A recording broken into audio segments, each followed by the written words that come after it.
الحمد لله نحمده ونستعينه ونستغفره ونؤمن به ونتوكل عليه ونعوذ بالله من شرور أنفسنا ومن سيئات أعمالنا من يهده الله فلا مضل له ومن يضلله فلا هادي له ونشهد أن لا إله إلا الله وحده لا شريك له ونشهد أن سيدنا ومولانا محمدًا عبده ورسوله الذي أرسل بالحق بشيرا ونذيرا وداعيا إلى الله بإذنه وسراجا منيرا أما بعد فإن أصدق الحديث كتاب الله وخير الهدي هدي محمد صلى الله عليه وسلم وشر الأمور محدثاتها وكل محدثة بدعة وكل بدعة ضلالة وكل ضلالة في النار أعوذ بالله من الشيطان الرجيم بسم الله الرحمن الرحيم وإذا أنعمنا على الإنسان أعرض ونأى بجانبه وإذا مسه الشر كان يئوسا صدق الله العظيم رب اشرح لي صدري ويسر لي أمري واحلل عقدة من لساني يفقهوا قولي سبحانك لا علم لنا إلا ما علمتنا إنك أنت العليم الحكيم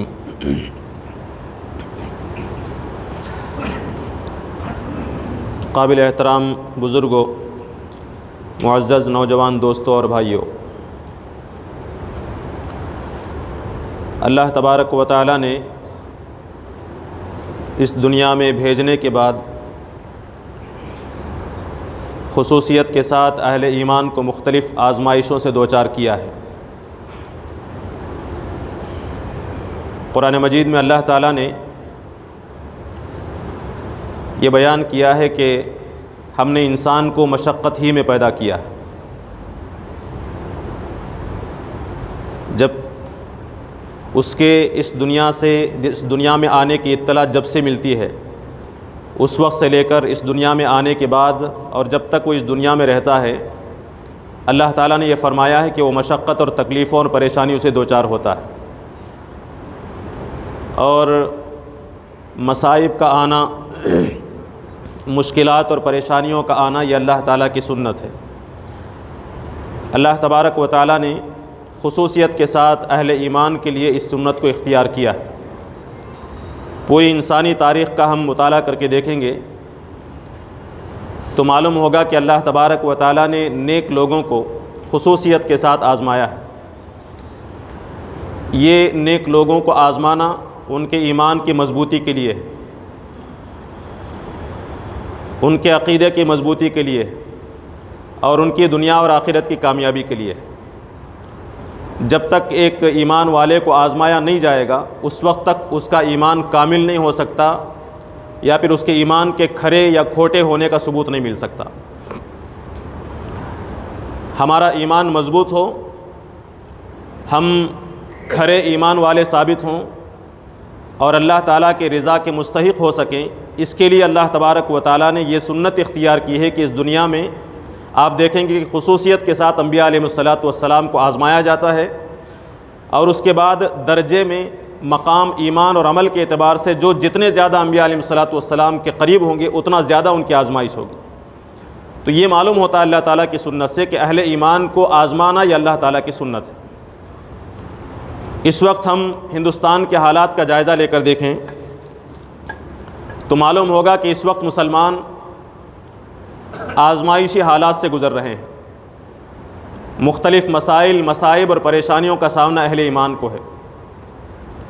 مسلمانوں نے اس ہندوستان کے اندر تقریباً 1000 برس تک حکومت کی، 1000 سال تک ہمارے پاس حکومت رہی، ہمارے پاس قیادت رہی، اور جو دوسرے مذاہب کے ماننے والے ہیں خصوصیت کے ساتھ اس موقع پر ہندوستان پر جن لوگوں کا قبضہ ہے، انہیں یہ احساس ہے کہ ہم مسلمانوں کے محکوم رہے ہیں، مسلمان حاکم رہے ہیں، مسلمان غالب رہے ہیں، ہم نے ان کے محکوم بن کر، ان کی ماتحتی میں زندگی گزاری، ہم مغلوب بن کر زندگی گزارتے رہے۔ اب جب اللہ تعالیٰ کی مرضی کے تحت مسلمانوں سے اقتدار لیا گیا، مسلمانوں سے اقتدار چھینا گیا، دوسری قوم کو اور موجودہ حکومت کو جب اقتدار ملا تو ایک الگ سوچ کے تحت، الگ منصوبے کے تحت انتقامی جذبے کے ساتھ مسلمانوں کو آزمائش کا نشانہ بنایا جا رہا ہے۔ پوری تفصیل میں گئے بغیر صرف اشارتاً اگر کہا جائے تو کوششیں مسلمانوں کے سلسلے میں یہ ہیں، اہل ایمان کے سلسلے میں یہ ہیں کہ مسلمانوں کی معیشت کو کمزور کیا جائے، ان کی اکانومی کو کمزور کیا جائے، مالی حیثیت سے انہیں تباہ و برباد کر دینے کی کوشش کی جائے۔ کوشش اس بات کی ہو رہی ہے کہ مسلمانوں کا جو مذہبی تشخص ہے، ان کی جو آئیڈنٹی ہے، اسلام کی جو ہماری پہچان ہے، اس پہچان کو، اس کلچر کو ختم کرنے کی کوشش کی جائے۔ مسلمانوں کو اس ملک سے نکالنے کے منصوبے بن رہے ہیں، ملک بدر کرنے کی سازشیں ہو رہی ہیں، یہ مسئلہ ہمارے سامنے ہے۔ مسلمانوں کو قتل کیا جا رہا ہے، بعض مقامات پر قتل عام اور ان کی نسل تک کو ختم کرنے کی کوششیں ہوئی ہیں، بعض مقامات پر افراد کو چن چن کر بڑے دہشتناک طریقے سے قتل کرنے کی کوشش کی جا رہی ہے، اور ایک خوف اور ایک دہشت مسلمانوں کے دلوں میں بٹھائی جا رہی ہے۔ اور منصوبہ یہ ہے کہ مسلمان یا تو اس ہندوستان سے چلے جائیں، یا پھر ہندوستان میں رہیں تو اپنا دین، مذہب اور ایمان چھوڑ دیں، یا پھر یہ کہ ہماری غلامی کو قبول کر لیں اور ہمارے اشاروں پر ناچنے والے، حرکت کرنے والے بنیں۔ یہ خلاصہ ہے مسلمانوں کی آزمائشوں اور مصائب کا جس کا سامنا آج ہم ہندوستان میں کر رہے ہیں۔ جب اہل ایمان ان حالات کو سنتے ہیں، ان حالات کا مشاہدہ کرتے ہیں، سوشل میڈیا میں جب ان حالات کو ہم دیکھتے ہیں، اس کے مناظر ہم دیکھتے ہیں کہ مسلمانوں کے ساتھ اس قدر بدسلوکی کی جا رہی ہے، اتنا ظلم روا رکھا جا رہا ہے، تو فطری طور پر ہمارے اندر ایک طرح کی مایوسی، ایک طرح کی نا امیدی کا جذبہ پیدا ہو جاتا ہے۔ اس وقت ہم اللہ تعالیٰ کی اس سنت کو بھول جاتے ہیں جو اللہ تبارک و تعالیٰ نے ابتدائے آفرینت سے، آدم علیہ السلام کی پیدائش سے لے کر آج تک جو سنت اللہ تعالیٰ نے اختیار کر رکھی ہے، اس سنت کو ہم بھول جاتے ہیں۔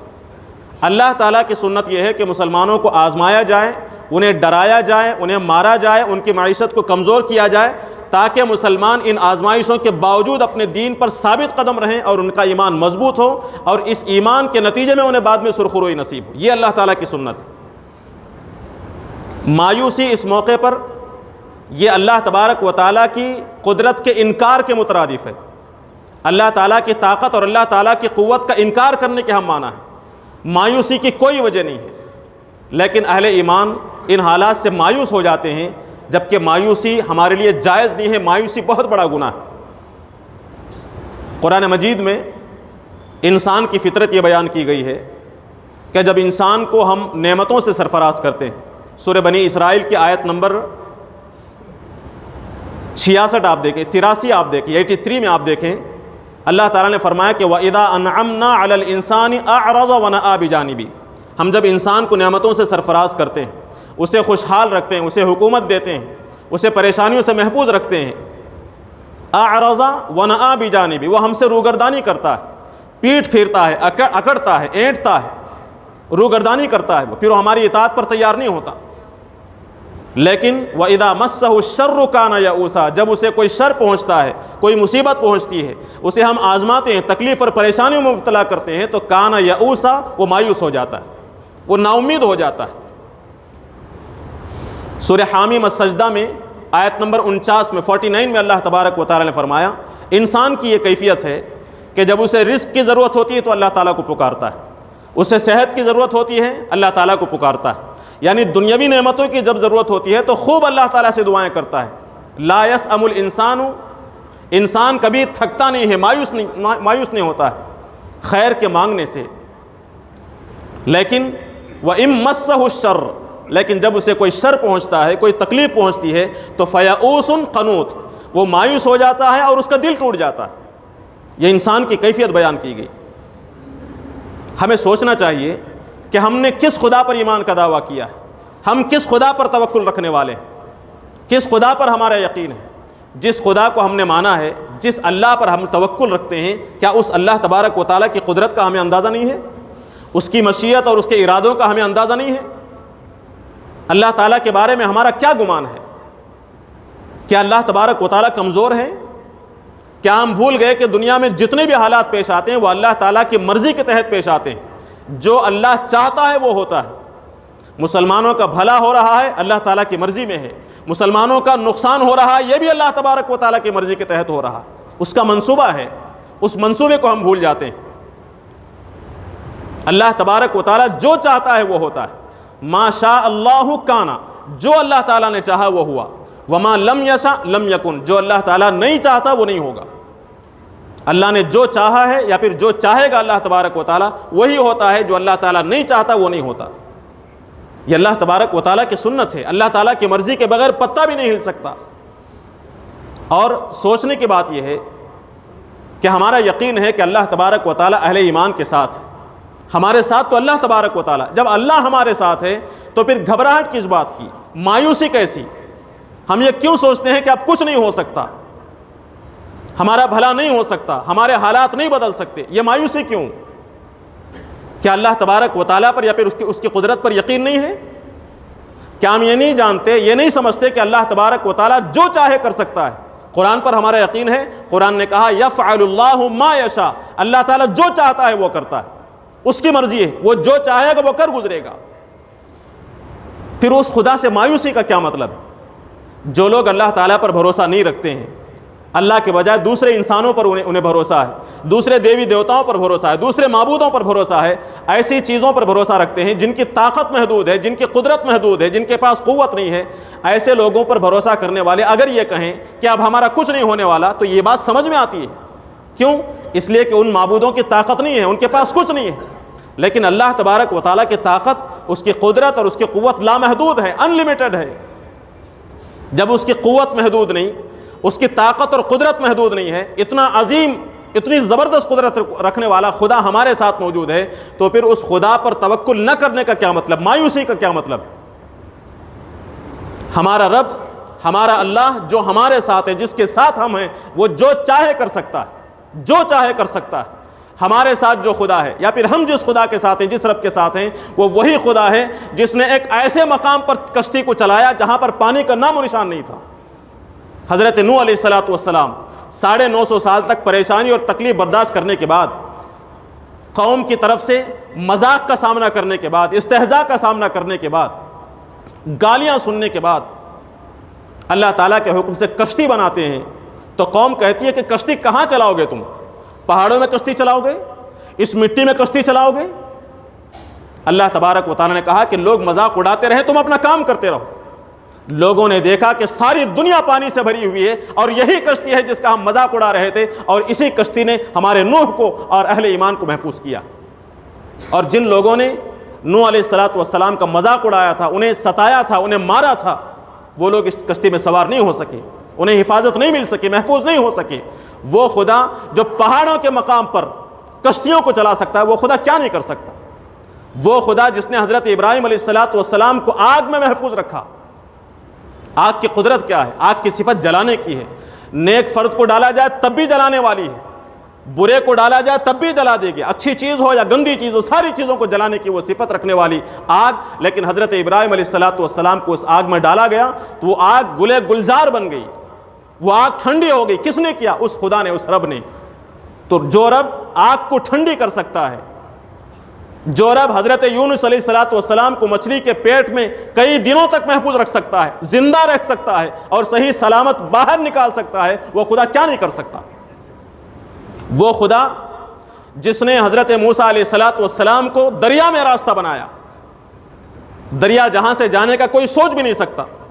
جب سمندر دریا کے قریب پہنچے موسیٰ علیہ السلام اور بنی اسرائیل، تو بنی اسرائیل نے موسیٰ علیہ السلام سے کہا تھا کہ تمہاری وجہ سے ہم پھنسے ہیں، سامنے دریا ہے، ہم آگے نہیں جا سکتے، پیچھے فرعون کا لشکر ہے، پیچھے نہیں جا سکتے، راستے سارے بند ہیں۔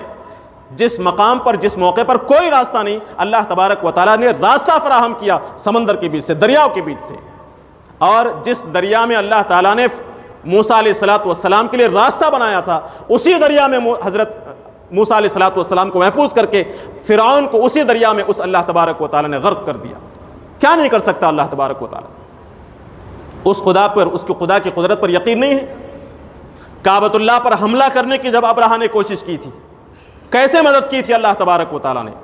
60,000 کا لشکر لے کر آیا ہے ابرہا، ہاتھیوں کی فوج کے ساتھ آیا ہے ابرہا تاکہ کعبے کو اٹھا دے۔ اللہ تبارک و تعالیٰ نے معمولی پرندوں کے ذریعے سے، کمزور پرندوں کے ذریعے سے اسے نیست و نابود کیا۔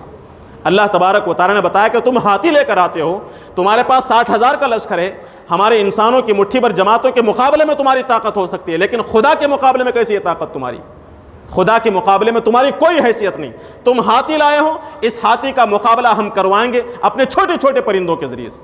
معمولی پرندے کیا لے کر آئے تھے؟ پرندے پہاڑ بم لے کر آئے تھے؟ نہیں, چھوٹے چھوٹے کنکر, چونچ میں ایک کنکر, دونوں پنجوں میں ایک ایک کنکری, کنکریوں کو ڈالا اور پوری فوج کو تباہ و برباد کر دیا گیا. تو جو خدا سمندر میں راستہ بنا سکتا ہے, جو خدا آگ کو ٹھنڈی کر سکتا ہے, جو خدا مچھلی کے پیٹ کو محفوظ پناہ گاہ بنا سکتا ہے, جو خدا پرندوں کے ذریعے سے ہاتھیوں کے لشکر کو تباہ و برباد کر سکتا ہے, وہ خدا کیا نہیں کر سکتا؟ اس خدا کے ہوتے ہوئے مایوسی کا کیا مطلب ہے؟ کیوں ہم مایوس ہو رہے ہیں؟ ہم صرف اتنا جانتے ہیں کہ مسلمانوں کے ساتھ مسائل ہیں, پریشانیاں ہیں, مشکلات ہیں. قرآن مجید میں کیا انبیاء علیہ الصلوۃ والسلام کا ذکر نہیں ہے؟ قرآن مجید میں نبیوں کا, اہل ایمان کا ذکر نہیں ہے؟ کیا انہیں مارا نہیں گیا؟ کیا انہیں جلایا نہیں گیا؟ کیا ان کے ٹکڑے نہیں کیے گئے؟ لیکن کیا قرآن مجید میں اتنے ہی واقعات ہیں؟ اس کے بعد کے مرحلے بھی تو بیان کیے گئے ہیں. جن لوگوں نے انہیں مارا انہیں نیست و نابود کیا گیا, جن لوگوں نے قتل کیا انہیں تہس نہس کر دیا گیا, جن لوگوں نے اپنی اقتدار کے بلبوتے پر ظلم و جبر کیا ان کے اقتدار کا ستیہ ناش کر دیا گیا, اور انہی اہل ایمان کو سرخروئی عطا کی گئی. ہم یہ کیوں سوچتے ہیں کہ ہمارا مقدر ہی خراب ہو چکا ہے, ہماری کوئی مدد اللہ تعالیٰ کی طرف سے آنے والی نہیں ہے؟ ایسی صورتحال میں جبکہ اللہ تبارک و تعالیٰ ایسی قدرت والی ذات ہمارے ساتھ موجود ہے, اس خدا کی ذات کے ساتھ مایوسی کا مظاہرہ کرنا یہ بہت بڑا جرم ہے, بہت بڑا گناہ ہے. نبی کریم صلی اللہ علیہ وسلم سے ایک شخص نے پوچھا تھا کہ اکبر الکبائر کیا ہیں؟ غور سے سنیں, کبیرہ گناہوں میں سب سے بڑے گناہ کون سے ہیں؟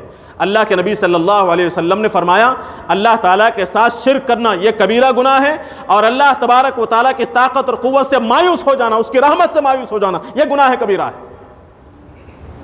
حضرت عبداللہ ابن مسعود رضی اللہ عنہ بھی فرماتے ہیں اکبر الکبائر ہے یہ, کہ اللہ تعالیٰ کی ذات سے مایوس ہو جانا. قرآن مجید میں بھی کہا گیا جو لوگ اللہ تعالیٰ کی ذات سے, اس کی قدرت سے مایوس ہو جاتے ہیں وہ کافر ہیں, اہل ایمان کا شیوا نہیں ہے. کتنی اچھی بات کہی تھی حضرت یعقوب علیہ الصلوۃ والسلام نے. حضرت یوسف علیہ الصلوۃ والسلام بھری جوانی میں بچھڑ گئے یعقوب علیہ الصلوۃ والسلام سے, انہیں کنویں میں ڈالا گیا, کنویں سے نجات ملتی ہے, مصر میں بیچا گیا, وہاں عزت ملتی ہے, وہاں ان کے اوپر دست درازی کی کوشش کی جاتی ہے, انہیں بدکاری کی طرف دعوت دی جاتی ہے, لیکن وہاں اپنی حفاظت کرتے ہیں. ایک وقت آتا ہے کہ وہاں حضرت یوسف علیہ الصلوۃ والسلام کو وزیر خزانہ بنایا جاتا ہے. کئی سال کے بعد, کسی نے کہا 20 سال, کسی نے 40, کسی نے زیادہ مدت کا ذکر کیا. کئی سال کے بعد جب مصر میں قحط پڑتا ہے, حضرت یعقوب علیہ الصلوۃ والسلام اور ان کے بچوں کو معلوم ہوتا ہے کہ یہاں سے بھی لوگوں کو وہاں جا کر غلہ لینے کی اجازت ہے, غلہ لیا جا سکتا ہے. ایسے موقع پر حضرت یوسف علیہ الصلوۃ والسلام کے بھائی غلہ لینے کے لیے پہنچتے ہیں, تو حضرت یوسف علیہ الصلوۃ والسلام ایک منصوبے کے تحت کہتے ہیں کہ بنیامین کہاں ہے تمہارا وہ بھائی, اسے لے کر آؤ, اگلی بار جب تم آؤ گے بنیامین کو جب تک تم نہیں لاؤ گے اس وقت تک تمہیں غلہ نہیں دیا جائے گا. آپ اندازہ کر کے دیکھیں, بنیامین کے بھائی کو کھو دیا ہے حضرت یعقوب علیہ الصلوۃ والسلام نے, اس کے غم میں رو رہے ہیں, بڑھاپا آ گیا ہے, پورا جسم کمزور ہو گیا ہے. قرآن کہتا ہے کہ وَابْيَضَّتْ عَيْنَاهُ, رو رو کر ان کی آنکھیں سفید ہو گئیں, نابینا ہو گئے. اس کے بعد ایک اور پریشانی آتی ہے کہ یوسف عزیز مصر نے, مصر کے حکمران نے بنیامین کو بھی اپنے پاس رکھ لیا ہے چوری کا الزام لگا کر. ایسے موقع پر جبکہ ہر طرف سے مایوسی ہے, حضرت یعقوب علیہ الصلوۃ والسلام اپنے بچوں سے کہتے ہیں کہ یا بنی, اے میری اولاد, اذهبوا فتحسسوا من یوسف, یوسف کو تلاش کرو, جاؤ یوسف کو تلاش کرو, واخی, اور اس کے بھائی کو تلاش کرو. اولاد کہتے ہیں, بچے کہتے ہیں کیا ہو گیا آپ کو؟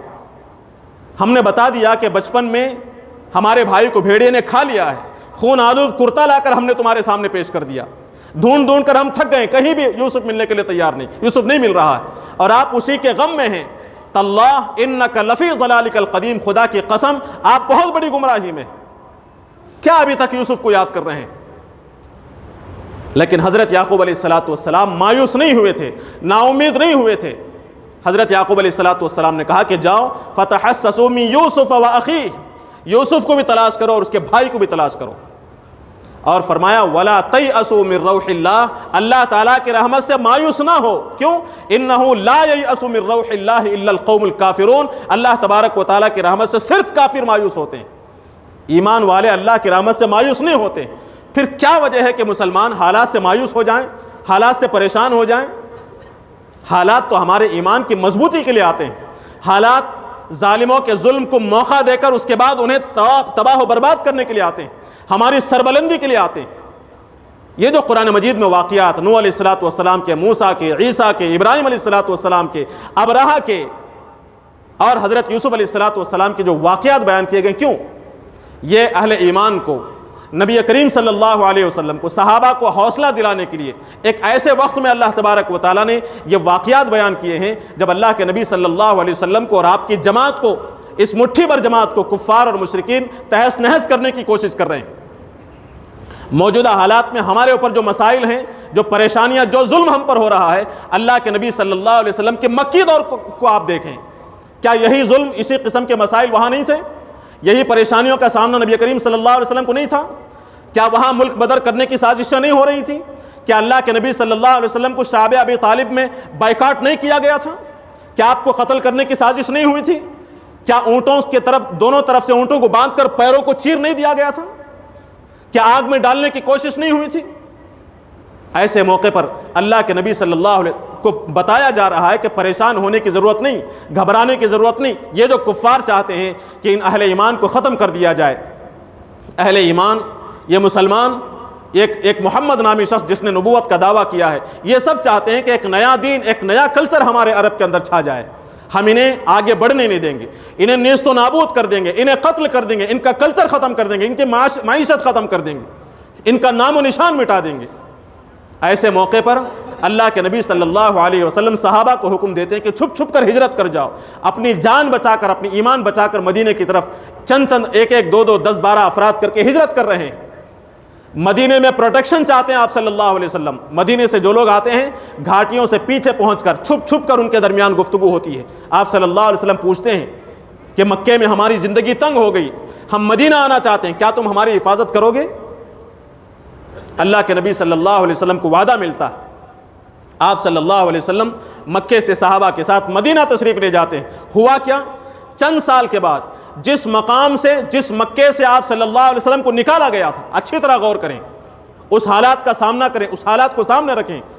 اللہ کے نبی صلی اللہ علیہ وسلم کا چلنا دشوار ہے. آپ صلی اللہ علیہ وسلم کو کعبۃ اللہ کے پاس کھڑے ہو کر نماز پڑھنے کی اجازت نہیں ہے, طواف اور عمرہ کرنے کی اجازت نہیں ہے. ایسی حالت میں آپ صلی اللہ علیہ وسلم کو مکے سے نکالا گیا.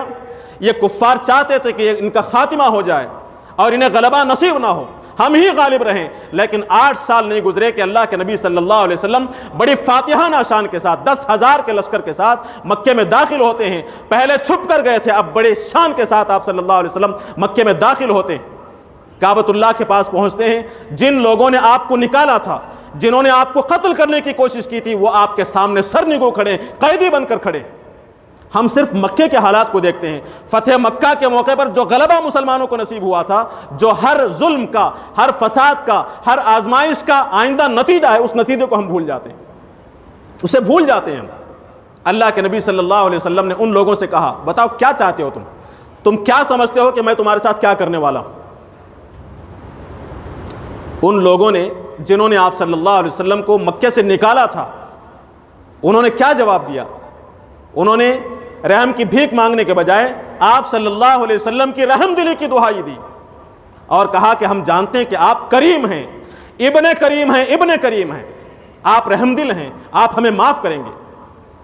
اللہ کے نبی صلی اللہ علیہ وسلم نے فرمایا, آج میں تمہیں وہی جواب دیتا ہوں جو یوسف نے اپنے بھائیوں کو جواب دیا تھا, لا تثریب علیکم اليوم, آج تمہارے پر کوئی گرفت نہیں ہے, اذهبوا وانتم الطلقاء, جاؤ آج تم آزاد, جاؤ آج تم آزاد.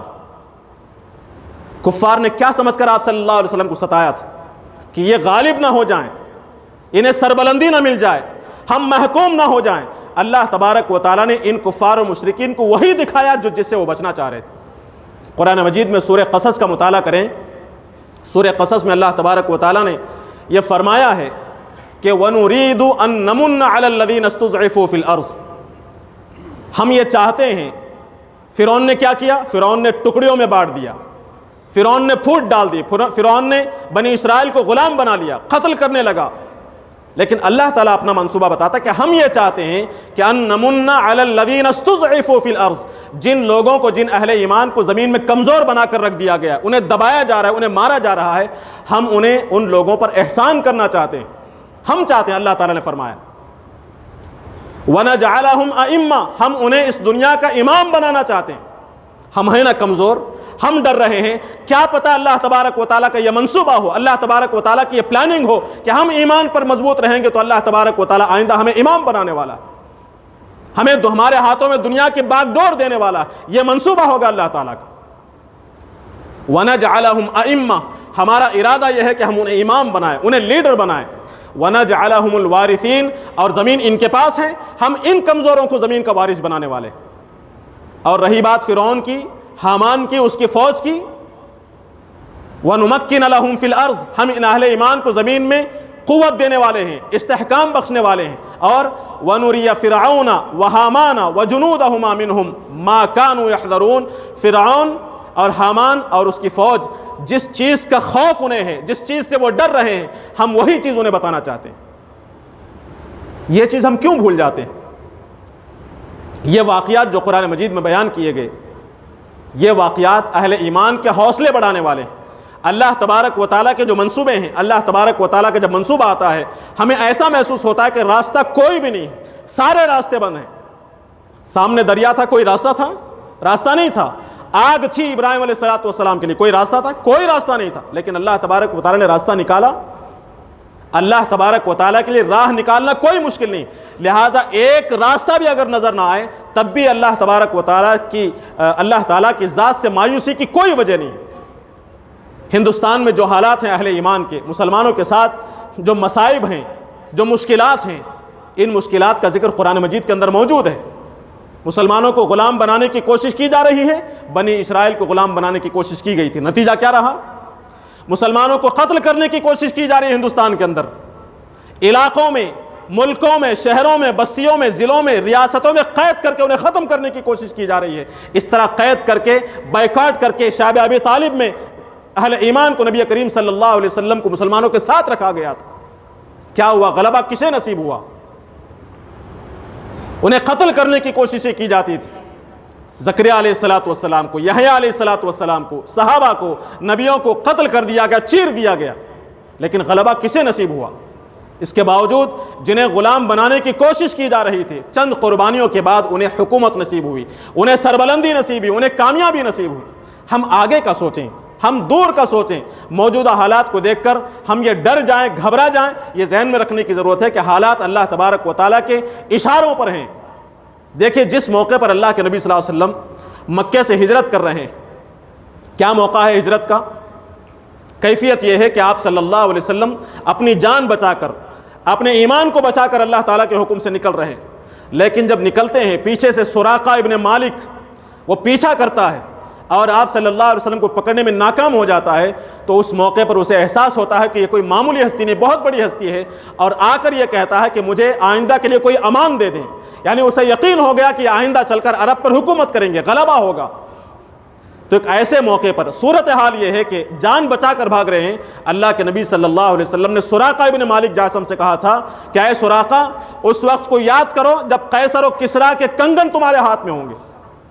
کتنی دور کی سوچ ہے، کتنی دور تک آپ صلی اللہ علیہ وسلم دیکھ رہے ہیں. کیا یقین ہے آپ صلی اللہ علیہ وسلم کا؟ یہاں بستی میں رہنے کا موقع نہیں ہے، جان کے در پہ ہیں، لیکن آپ سوچ یہ رہے ہیں کہ قیصر و کسریٰ ہمارے قبضے میں ہوگا اور یہ سراقہ ابن مالک جاسم کے ہاتھ میں قیصر و کسریٰ کے کنگن ہوں گے. یہ سوچ، یہ توکل ایک اہل ایمان کا ہونا چاہیے. حالات سے گھبرانا، حالات سے مایوس ہونا، یہ اہل ایمان کا ہرگز شیوا نہیں ہے. یہ تو کفار کا شیوا ہے، کافروں کا شیوا. اللہ تبارک و تعالیٰ کی ذات سے اگر مایوس ہو جائیں تو اللہ تبارک و تعالیٰ کی قدرت کا، اس کی طاقت کا انکار ہے، اور مسلمان اس کی طاقت کا انکار نہیں کر سکتا. قرآن مجید میں یہ جو واقعات ہیں، یہ جو حالات بیان کیے گئے ہیں، محض قصے کے طور پر نہیں، بلکہ یہ بتانے کے لیے کہ اہل ایمان کو یوسف جیسا، یعقوب جیسا توکل اختیار کرنے کی ضرورت ہے، صحابہ جیسا توکل اختیار کرنے کی ضرورت ہے. اس کے ساتھ ساتھ حالات کا مقابلہ کرتے ہوئے جس دین کی وجہ سے حالات کا سامنا کرنا پڑ رہا ہے، اس دین کے ساتھ ہم اپنا تعلق مضبوط کریں، اللہ تبارک و تعالیٰ کی طرف رجوع کریں۔ شرط یہ ہے کہ دین کے سلسلے میں قربانیاں دی جائیں۔ اللہ تبارک و تعالیٰ کا دین قربانی چاہتا ہے، وقت کی قربانی، مال کی قربانی، صلاحیتوں کی قربانی، خواہشات کی قربانی، اوقات کی قربانی۔ یہ قربانی جتنی طاقت ہے ہمارے پاس اتنا اللہ تعالیٰ کی راہ میں قربانی دیں گے۔ اللہ تبارک و تعالیٰ کی طرف سے مستقبل ہمارا ہے، کامیابی ہماری ہے۔ صحابہ نے، انبیاء علیہ السلام نے جد و جہد کی، انبیاء علیہ السلام نے قربانیاں دی، ہم بھی قربانیاں دیں گے۔ کس کے لیے؟ اس خدا کے لیے جس نے یہ ساری زندگی ہمیں دی۔ وہ خدا ہمیں بہت عزیز رکھتا ہے، وہ خدا ہم سے محبت کرتا ہے۔ اللہ تبارک و تعالیٰ ہمیں عذاب میں مبتلا کرنا نہیں چاہتا۔ اللہ تعالیٰ یہ چاہتا ہے کہ ہم ایمان پر ثابت قدم رہیں اور ہمیں آئندہ اس دنیا کی باغ ڈور ملے، ہمیں آئندہ قیادت ملے، آئندہ امامت ملے۔ اللہ تبارک و تعالیٰ یہ چاہتا ہے۔ کیا ہم بھی یہ چاہتے ہیں؟ کیا ہم یہ چاہتے ہیں کہ اس اللہ تعالیٰ سے ہم محبت رکھیں جس نے ہمیں جوانی دی، جس نے ہمیں مال و دولت سے نوازا، جس نے ہمیں ہر طرح کی صلاحیتوں سے نوازا؟ اس خدا سے ہم بھی محبت کرنے والے بنیں۔ وہ خدا، ہم اگر ایک قدم اللہ تعالیٰ کی طرف بڑھیں گے، اللہ تبارک و تعالیٰ 10 قدم ہماری طرف بڑھنے والا۔ اللہ چاہتا یہ ہے کہ تم قدم اٹھاتے ہو یا نہیں۔ میں تمہیں آزمانا چاہتا ہوں، کہیں تم گھبرا کر میرے راستے کو چھوڑنے والے تو نہیں ہو۔ اللہ تعالیٰ یہ دیکھنا چاہتا، ہم یہ ثابت کریں کہ ہم تیرا راستہ چھوڑنے والے نہیں، ہم تیرے در کو چھوڑ کر کسی در کی طرف رجوع کرنے والے نہیں، کسی کی طرف رخ کرنے والے نہیں۔ تھوڑی سی قربانی دیں، تھوڑی سی محنت کریں، تھوڑی سی جد و جہد کریں۔ اللہ کے نبی صلی اللہ علیہ وسلم نے فرمایا کہ بندہ جب اللہ کی طرف ایک قدم بڑھتا ہے تو اللہ تبارک و تعالیٰ 10 قدم آگے آتا ہے۔ یہ ہے محبت اللہ تعالیٰ کی۔ اللہ ہم سے محبت کرتا ہے، اللہ ہماری حفاظت کرنا چاہتا ہے، اللہ تعالیٰ آخرت میں ہمیں کامیاب کرنا چاہتا ہے۔ شرط یہ ہے کہ ہم بھی اس سلسلے میں کچھ کوشش کریں، محنت کریں، جد و جہد کریں۔ قرآن مجید میں اللہ تعالیٰ نے فرمایا کہ ان الذین قالوا ربنا اللہ، جن لوگوں نے یہ کہا کہ ہمارا رب اللہ ہے۔ ہم میں سے ہر ایک ایسا ہے جو یہ کہتا ہے کہ میرا رب اللہ ہے، لیکن اللہ نے فرمایا کہ صرف یہ کہنا کافی نہیں ہے، بلکہ اس پر جمنا ہے، اس پر ثابت قدمی کا مظاہرہ کرنا ہے۔ رب اللہ کہنے کے بعد جو بھی مشکلات آئیں گی، ہمیں یقین رکھنا ہے کہ یہ مشکل اللہ تبارک و تعالیٰ ہمارے دین کی، ہمارے ایمان کے امتحان کے لیے دے رہا ہے۔ ہمیں جب معلوم ہے کہ دین کی راہ میں اللہ تعالیٰ آزما رہا ہے تو اس اللہ تعالیٰ کے امتحان میں ناکام کیوں ہم ہونا چاہتے ہیں؟ کیوں فیل ہونا چاہتے ہیں؟ ہم اس میں کامیاب ہوں گے، ہم پاس ہونا چاہیں گے۔ تو جب آزمائش آئے گی تو ہم یہ سوچیں کہ یہ اللہ تعالیٰ کی طرف سے آزمائش ہے۔ لَنَبْلُوَنَّكُمْ بِشَيْءٍ مِّنَ الْخَوْفِ، اللہ نے بتا دیا ہے کہ ہم تمہیں خوف دلائیں گے، خوف کے ذریعے سے آزمائیں گے۔ وَالْجُوعِ، کبھی بھوکا پیاسا رہنا پڑے گا۔ وَنَقْصٍ مِّنَ الْأَمْوَالِ، کبھی تمہاری معیشت، تمہاری اکانومی کمزور کرنے کی کوشش کی جائے گی۔ وَالْأَنفُسِ، کبھی تمہاری جان کو خطرہ ہوگا۔ وَالثَّمَرَاتِ، تمہارے رزق میں کمی ہوگی۔ لیکن بشر الصابرین، جو لوگ صبر کریں گے، چاہے جان چلی جائے، چاہے مال کم ہو جائے، ہم اللہ تبارک و تعالیٰ کے راستے سے پیچھے نہیں ہٹیں گے۔ اللہ تعالیٰ کی محبت میں، اللہ کے توکل میں کوئی کمی نہیں آئے گی، چاہے جان چلی جائے۔ اس جان کے بدلے میں اگر جنت ملتی ہے، اس مال کی قربانی کے بدلے میں جنت ملتی ہے، تو کیا یہ گھاٹا ہے؟ ہم اپنی جان کو بچانے کے لیے جنت کو قربان کر دیں تو اس سے بڑا نقصان کیا ہوگا؟ جان تو ویسے بھی جانی ہے، ہم اگر جان کی حفاظت کرنا چاہیں تو کیا موت کے وقت پر موت نہیں آئے گی؟ موت ضرور آئے گی۔ رزق جتنا ہے اتنا ہی مقدر ہے، اتنا لازماً ملے گا۔ جتنی زندگی ہے اتنی ہی زندگی ہوگی۔ ہم جان بچانے کی فکر کریں گے تو زندگی میں اضافہ نہیں ہوگا، موت اسی وقت آئے گی، لیکن ایک کائر کی موت، ایک بزدل کی موت، ایک ڈرپوک کی موت آئے گی۔ اس کے برخلاف ایک مجاہد کی موت، ایک بہادر کی موت، ایک مومن کی موت، ایسی موت جسے شہادت کہا جائے، زیادہ سے زیادہ جان جا سکتی ہے، اور وہ جان، اس جان کا اللہ تبارک و تعالیٰ کی راہ میں جانا یہ شہادت ہے، اور اس شہادت کے بدلے میں اللہ تعالیٰ کے یہاں عظیم مقام اور مرتبہ ہے۔ اس لیے اللہ نے فرمایا کہ ہم جب تمہیں آزمائیں گے تو جو لوگ اس آزمائش میں اپنے آپ کو جمائے رکھیں گے دین پر، ایسے لوگوں کے لیے ہماری خوشخبری ہے۔ کون ہیں وہ لوگ؟ الذین اذا اصابتہم مصیبہ، جب انہیں کوئی مصیبت پہنچتی ہے، انہیں ستایا جاتا ہے، انہیں ملک سے نکالنے کی دھمکیاں دی جاتی ہیں، ان کی معیشت کو کمزور کیا جاتا ہے، تب وہ کیا کہتے ہیں؟ انا للہ، ہم اللہ کے ہیں، ہم اللہ ہی کے ہیں، وَإِنَّا إِلَيْهِ رَاجِعُونَ، اور ہمیں اللہ تعالیٰ ہی کی طرف پلٹ کر جانا ہے۔ ہم جب اللہ کے ہیں اور اللہ تعالیٰ ہمیں آزمانا چاہتا ہے تو اس آزمائش سے بھاگنے کا کیوں؟ ڈرنا کیوں ہے؟ گھبرانا کیوں ہے؟ ہم اس آزمائش میں اپنے آپ کو پورا اتارنے کی کوشش کریں گے۔ الذین اذا اصابتہم مصیبہ قالوا انا للہ وانا الیہ راجعون، ہم اللہ ہی کے ہیں اور اللہ ہی کی طرف پلٹ کر ہمیں جانا ہے۔ اولئک علیہم صلوات من ربہم ورحمہ، ایسے لوگوں پر اللہ تعالیٰ کی طرف سے رحمتیں ہیں، برکتیں ہیں، اور یہی لوگ ہدایت یافتہ ہیں۔ تو اس عزم کے ساتھ جب دین پر ہم ثابت قدم رہیں گے، اللہ تبارک و تعالیٰ نے قرآن میں یہ وعدہ فرمایا ہے کہ صرف آخرت کی کامیابی نہیں بلکہ اس دنیا میں ہمارے فرشتوں کے ذریعے سے تمہاری مدد ہوگی، اللہ تعالیٰ کی فوج آئے گی۔ اس کا ثبوت اللہ تعالیٰ نے جنگ بدر میں دیا۔ جنگ بدر کے موقع پر 313 صحابہ ہیں، 1000 کا لشکر ہے۔ اللہ کے نبی صلی اللہ علیہ وسلم نے ان صحابہ کو، ان کے دلوں میں اللہ تعالیٰ کی محبت کوٹ کوٹ کر بھر دی۔ اللہ تعالیٰ کی راہ میں اپنی جان قربان کرنے کے لیے وہ تیار ہے، اور یہ جانتے ہیں کہ ایک اچھا موقع ہمیں ملا ہے۔ دیکھیے اہل ایمان کی کیفیت قرآن مجید میں یہ بیان کی گئی ہے کہ جب کوئی مصیبت اور پریشانی کو وہ دیکھتے ہیں ان کے ایمان میں اضافہ ہو جاتا ہے۔ جنگ احزاب کے موقع پر جب کفار اور مشرکین نے مدینے کے اطراف کے سارے یہودیوں کو اپنے ساتھ ملایا اور مدینے پر چڑھائی کی، تو اہل ایمان نے، مسلمانوں نے اس بڑے لشکر کو دیکھا، 10 سے 12 ہزار کے لشکر کو دیکھا، تو ان کے دلوں میں خوف پیدا نہیں ہوا۔ ان کی زبان سے جو الفاظ لکھے قرآن مجید میں بیان کیے گئے ہیں، ان کی زبان سے جو الفاظ نکلے ہیں، صحابہ فرماتے ہیں کہ قالوا ھذا ما وعدنا اللہ ورسولہ، اتنا بڑا لشکر ہمیں نیست و نابود کرنے کے لیے آیا ہے، یہ تو وہی چیز ہے جس کا اللہ اور اس کے رسول نے وعدہ کیا تھا۔ اللہ اور اس کے رسول نے کہا تھا کہ تمہیں مارنے کی کوشش کی جائے گی، تم ثابت قدم رہو، تم ہی سربلند رہو گے، انتم الاعلون ان کنتم مؤمنین، تم اگر مومن ہوگے تو تم ہی سربلند رہو گے۔ یہ تو اللہ تعالیٰ کا وعدہ ہے۔ اور اللہ تعالیٰ نے فرمایا وَزَادَتْهُمْ إِلَّا إِيمَانٌ وَتَسْلِيمًا، ان کے ایمان میں اضافہ ہی ہوا اتنے بڑے فوج کو دیکھ کر، اتنے بڑے لشکر کو دیکھ کر۔ تو مصائب کو دیکھ کر، پریشانیوں کو دیکھ کر ہمارے ایمان میں اضافہ ہونا چاہیے، ایمان میں کمی نہیں، گھبراہٹ نہیں۔ تو یہ 313 کے اس لشکر کو لے کر اللہ کے نبی صلی اللہ علیہ وسلم نے اللہ تبارک و تعالیٰ کے بارگاہ میں ہاتھ اٹھائے اور دعا کی کہ اے اللہ، یہ جو 313 کا مٹھی بھر ایک جماعت ہے، یہ جماعت اگر آج ختم ہو جاتی ہے، آج اگر یہ مٹ جاتی ہے، تو شاید پوری زندگی میں روئے زمین میں قیامت تک تیری عبادت کرنے والا کوئی موجود نہیں ہوگا۔ رو رو کر، گڑ گڑا کر دعا مانگتے ہیں۔ دوسرے دن کیا ہوتا ہے؟ اللہ تبارک و تعالیٰ نے ان کے ایمان کو دیکھا، ان کی قوت کو دیکھا، ان کی قربانی کے جذبے کو دیکھا۔ اللہ تبارک و تعالیٰ نے فرشتوں کے ذریعے سے ان کی مدد فرمائی۔ فرشتے اترتے ہیں، اور ایسا نہیں ہوتا کہ فرشتے آ کر خود ہی جنگ کر کے سب کو ختم کر دیتے، نہیں، بلکہ مسلمانوں کے ساتھ، مسلمانوں کی فوج میں شامل ہو کر فرشتے جنگ کرتے ہیں۔